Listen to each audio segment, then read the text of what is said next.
ডাক্তারের কথা শুনে আমরা সবাই স্তব্ধ হয়ে গেলাম। লোকটা দরজার সামনে দাঁড়িয়েছিল, চোখে অদ্ভুত একটা শান্ত ভাব। মায়া কাঁপা গলায় বলল, আপনি সত্যিই আমার বাবা? লোকটা ধীরে মাথা নাড়ল। হ্যাঁ, আমি তোমার বাবা। কিন্তু ডাক্তার আবার চিৎকার করে উঠলেন, ওর কথা বিশ্বাস করো না। ঘরটা হঠাৎ উত্তেজনায় ভরে গেল। আমি রাগে বললাম, ডাক্তার, আপনি স্পষ্ট করে বলুন, ব্যাপারটা কি? ডাক্তার গভীর শ্বাস নিলেন, তারপর ধীরে বললেন, এই মানুষটা অনেক বছর আগে একটা বড় ফার্মাসিউটিক্যাল কোম্পানিতে কাজ করত। লোকটা চুপ করে দাঁড়িয়েছিল। ডাক্তার আবার বললেন, সেই কোম্পানিতে একটা নতুন ওষুধের পরীক্ষা চলছিল। আমার বুক ধকধক করতে লাগল। আমি বললাম, তার সাথে মায়ার কি সম্পর্ক? ডাক্তার নিচের দিকে তাকিয়ে বললেন, কারণ সেই পরীক্ষাটা করা হয়েছিল মায়ার উপর। ঘরটা এক মুহূর্তে নিস্তব্ধ হয়ে গেল। মায়া হতবাক হয়ে বলল, আমার উপর? লোকটা চোখ বন্ধ করল, তারপর ধীরে বলল, হ্যাঁ, কিন্তু তখন তুমি খুব ছোট ছিলে। আমি রাগে বললাম, আপনি একটা বাচ্চার উপর পরীক্ষা করছিলেন? লোকটা কাঁপা গলায় বলল, আমি চাইনি এটা হোক, কিন্তু কোম্পানি আমাকে বাধ্য করেছিল। ডাক্তার রাগে বললেন, মিথ্যা, টাকার জন্যই তুমি সেটা করেছিলে। লোকটা চুপ করে মাথা নিচু করল। মায়ার চোখে পানি চলে এলো। সে ধীরে বলল, তাহলে আমার অসুখটা? ডাক্তার বললেন, সেই পরীক্ষার পার্শ্ব প্রতিক্রিয়া। আমার বুকের ভিতরটা যেন ফেটে যাচ্ছিল। আমি মায়ার হাত শক্ত করে ধরলাম। আমি বললাম, যা হয়েছে হয়েছে, এখন আমরা শুধু একটা জিনিস জানি। মায়া ধীরে তাকালো। কি? আমি বললাম, তুই একা না। আরিফ এগিয়ে এসে বলল, আমরাও আছি। মায়ার চোখ ভিজে উঠল। ঠিক তখনই লোকটা হঠাৎ বলল, তোমরা পুরো সত্য জানো না। আমরা সবাই তার দিকে তাকালাম। লোকটা বলল, ওষুধটা এখনো তৈরি হয়নি, কিন্তু তার প্রতিষেধক আছে। আমার বুক ধকধক করতে লাগল। আমি বললাম, তাহলে মায়া বাঁচতে পারে? লোকটা ধীরে বলল, হ্যাঁ, কিন্তু একটা সমস্যা আছে।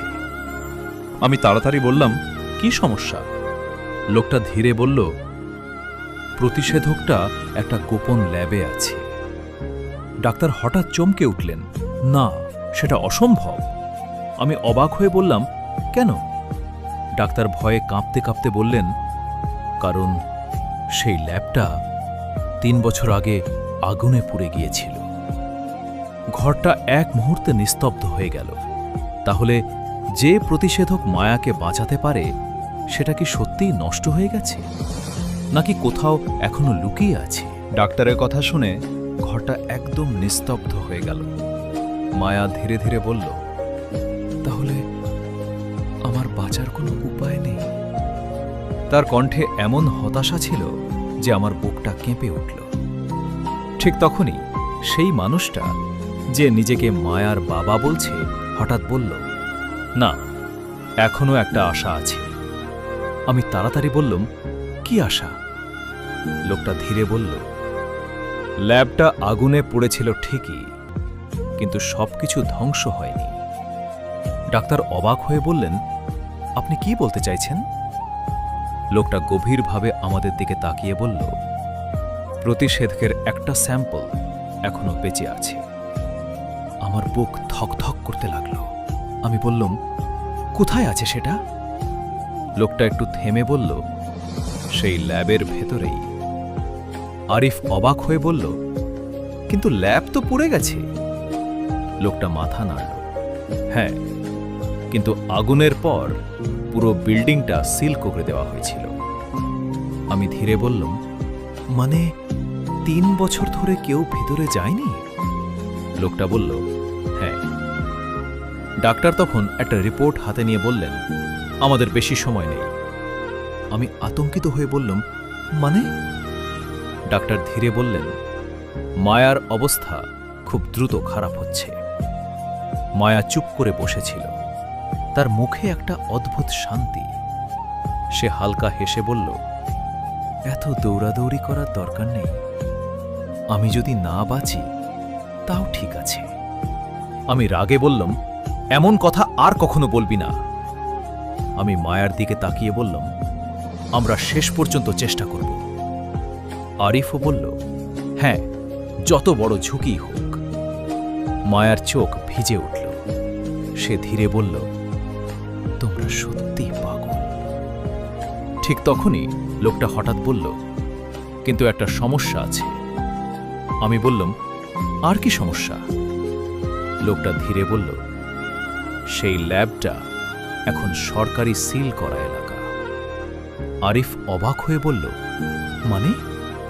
লোকটা বলল, ওখানে ঢোকা আইনগতভাবে নিষিদ্ধ। আমি ধীরে বললাম, তাহলে আমাদের ঢুকতে হলে? লোকটা আমার চোখের তাকিয়ে বলল, তোমাদের আইন ভাঙতে হবে।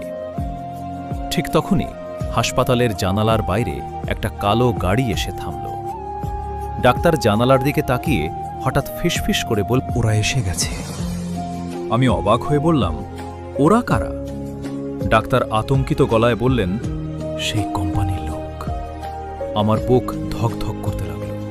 লোকটা তাড়াতাড়ি বলল, যদি তারা প্রতিষেধকের কথা জেনে যায় তাহলে তারা কখনোই মায়াকে বাঁচতে দেবে না। বাইরে গাড়ির দরজা খুলল। কয়েকজন কালো পোশাকের লোক হাসপাতালের দিকে এগিয়ে আসছে। আমি মায়ার দিকে তাকালাম। তাহলে এখন কি হবে? আমরা কি ল্যাবে পৌঁছাতে পারব, নাকি এই রহস্যময় কোম্পানি আমাদের আগেই থামিয়ে দেবে?